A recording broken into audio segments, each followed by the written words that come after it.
دیکھیں، اگر آپ ایک دن لیتے ہیں سنڈے، اور فار ایگزامپل سنڈے کو کسی کو بھی ڈینگی کا بخار ہوتا ہے، تو سنڈے میں اگر آپ 6 دن ایڈ کریں تو کون سا دن بن جائے گا؟ سیچرڈے۔ اسی طرح اب آپ ایگزامپل لیں کہ ایک بڑا سارا پیالہ ہے اور اس میں آپ پانی ڈالتے جا رہے ہیں، لیکن اس پیالے میں کیونکہ کچھ سوراخ ہوئے ہوئے ہیں تو وہ سارا پانی آپ کا باہر چلا جاتا ہے، اس میں سے کچھ پانی۔ تو ڈینگی بخار میں بھی یہی ہوتا ہے۔ یہ ڈینگی بخار ایک وائرل بیماری ہے، یہ ایک وائرس کاز کرتا ہے جس میں آپ کی جو خون کی نالیاں ہیں اس میں چھوٹے چھوٹے چھوٹے سوراخ ہونا شروع ہو جاتے ہیں۔ جب یہ چھوٹے چھوٹے سوراخ ہونا شروع ہو جاتے ہیں آپ کی خون کی نالیوں میں، تو ان میں سے سب سے پہلے جو چیز باہر آنا شروع ہوتی ہے وہ خون کا سب سے چھوٹا حصہ ہوتا ہے۔ تو وہ کیا ہوتا ہے؟ پلیٹلیٹس۔ تو کیونکہ پلیٹلیٹس باہر آنا شروع ہو جاتے ہیں اس لیے پلیٹلیٹس آپ کے کم ہونا شروع ہو جائیں گے۔ فار ایگزامپل اگر آپ کے پہلے دن آپ کے 170 پلیٹلیٹس ہیں تو دوسرے دن جب ڈینگی بخار آپ کو ہونا شروع ہوگا تو دوسرے دن ہو سکتا ہے آپ کے 150 رہ جائیں، تیسرے دن ہو سکتا ہے آپ کے 100 رہ جائیں، اس کے بعد چوتھے دن 75 رہ جائیں، اس کے بعد 5ویں دن 50 رہ جائیں۔ لیکن جب چھٹا دن آئے گا تو یہ آپ کے پلیٹلیٹس چھٹے دن کے بعد، ڈینگی کیونکہ وائرل ڈیزیز ہے تو یہ سیلف لیمیٹنگ ہے۔ یہ سیلف لیمیٹنگ کا مطلب ہوتا ہے خود بخود ٹھیک ہونا شروع ہو جاتا ہے۔ تو چھٹے دن کے بعد دوبارہ آپ کے پلیٹلیٹس بڑھنا شروع ہو جاتا ہے۔ لیکن کیونکہ لوگ اس دوران کوئی پتے کھا رہا ہوتا ہے، کوئی کچھ کھا رہا ہوتا ہے، ٹوٹکے کر رہے ہوتے ہیں، تو ان کو یہ لگتا ہے کہ شاید یہ پتے کھانے سے یا ان ٹوٹکوں سے یہ پلیٹلیٹس بڑھ رہے ہیں، جبکہ ایسی بات نہیں ہے۔ ڈینگی کے بخار ہونے کے چھٹے دن وہ خود بخود بہتری کی طرف پیشنٹ مائل ہونا شروع ہو جاتا ہے۔ اچھا، اب دیکھیں، اگر خون کی نالی میں سوراخ ہو رہے ہیں چھوٹے چھوٹے، اور سب سے خون کا چھوٹا کلیہ جو ان سے تھا پلیٹلیٹس، وہ تو باہر آ گئے، ساتھ کیا چیز باہر آنا شروع ہو جائے گی؟ ساتھ آپ کی باہر آنا شروع ہو جائے گی واٹر یا پانی۔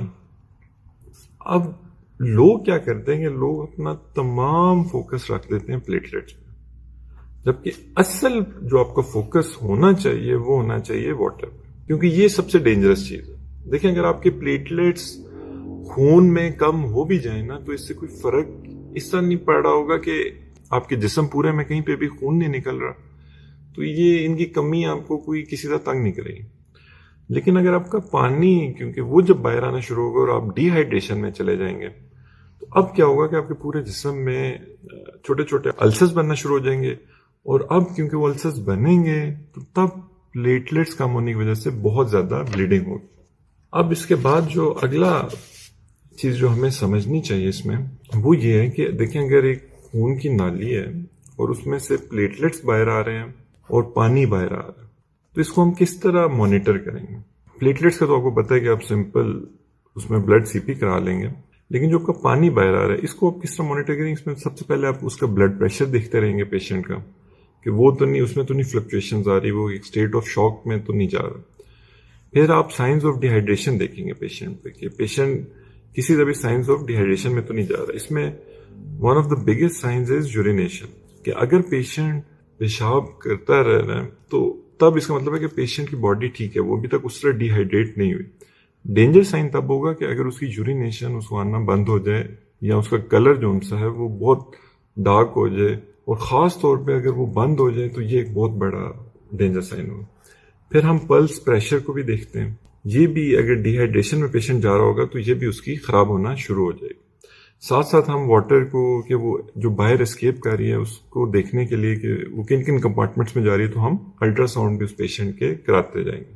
اب ڈینگی کا ایک ہی ٹیسٹ ہے جو ڈینگی اسپیسیفک ٹیسٹ ہے، DS1 جسے آپ کہتے ہیں، یہ اب پہلے دن سے ڈینگی کے پازیٹیو ہو جاتا ہے، اور یہی سب سے یوزفل ٹیسٹ ہے، کیونکہ باقی تمام ٹیسٹ ڈینگی ہونے کے کچھ عرصے بعد پازیٹیو ہوتے ہیں۔ اب آپ نے کرنا کیا ہے؟ دیکھیں، اب آپ نے گھبرانا اس میں اس طرح نہیں ہے کہ آپ سمپلی آپ فوکس کریں گے آپ پیشنٹ کو کس طرح میکسیمم ری ہائیڈریٹ کر سکتے ہیں، اور کس طرح آپ اس کو ڈی ہائیڈریٹ ہونے سے بچا سکتے ہیں۔ یہ آپ کا سب سے امپورٹنٹ پوائنٹ ہے، کیونکہ اگر آپ اس کو ڈی ہائیڈریٹ نہیں ہونے دیں گے تو اس کو السر نہیں بنیں گے، السر نہیں بنیں گے تو اس کے بلیڈنگ پوائنٹس نہیں ہونا شروع ہو جائیں گے، اور اگر اس کی بلیڈنگ نہیں شروع ہو جائے گی پورے باڈی میں، تب یہ جو پلیٹلیٹس کم ہو بھی رہے ہیں اس سے کچھ مسئلہ نہیں ہوگا۔ تو یہ ایک بالکل بیسک کانسیپٹ ہے کہ ڈینگی کیوں ہوتا ہے اور کیوں. اور پھر آپ یہ بھی دیکھیں کہ یہ چھٹے دن آپ کا ڈینگی بخار خود بخود جب آپ کو ہوا اس کے چھٹے دن یہ خود بخود یہ بہتری کی طرف پیشنٹ آپ کا ہونا شروع ہو جائے گا.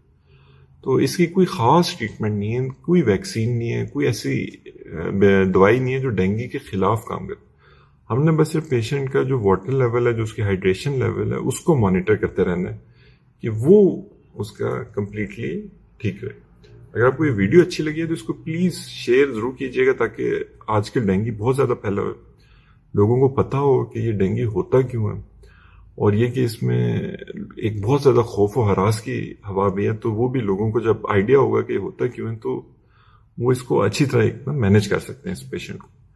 باقی آپ نے یہ اپنے ذہن میں رکھنا ہے کہ اگر ڈینگی آپ کو ہوتا ہے تو آپ نے ایک ڈاکٹرز اور ایکسپرٹ اوپینین لینی ہے جا کے, تاکہ آپ کو وہ جو مینجمنٹ بتائیں پھر آپ نے اس کے مطابق اس کو فالو کرتے رہیں. تو اگر آپ کو ویڈیو اچھی لگی تو آپ پلیز ہمارے جو یوٹیوب چینل ہے اس کو بھی ضرور سبسکرائب کیجیے گا تاکہ ہم اس طرح کی اور یوزفل ویڈیوز آپ کے لیے بنا سکیں. Thank you so much.